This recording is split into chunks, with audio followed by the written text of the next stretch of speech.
Пазарџии кои живеат на повисоките планински предели на Осоговието денес ги раскажуваа на кочанчани за несекојдневниот призор што им го возможила природата пред 3 дена, кога паднаа десетина сантиметри снег. Контрастот на зелена шума и бела снежна покривка ретко се гледа и представува свој виден природен феномен.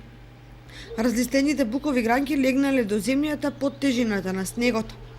Иако вегетацијата на родните растенија и овошки е во подмината фаза, сепак снегот и ниските температури ќе остават помали или поголеми последици врз оревите, лешниците, јаболката и крушите.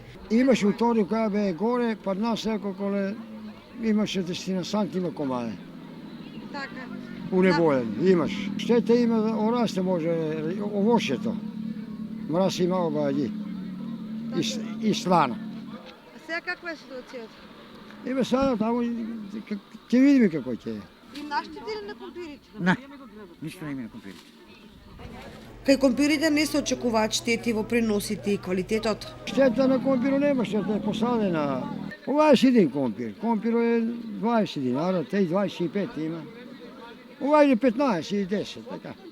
Тоа очекуваме, посадиме тоа, посадат се очекуваме нешто да се надаме и да нешто да има приход. Инаку снегот покрај штетни последици има и корисно влијание, бидејќи ја донесе неопходната влага во почвата и ја поттикна вегетацијата на пасиштата и на шумите.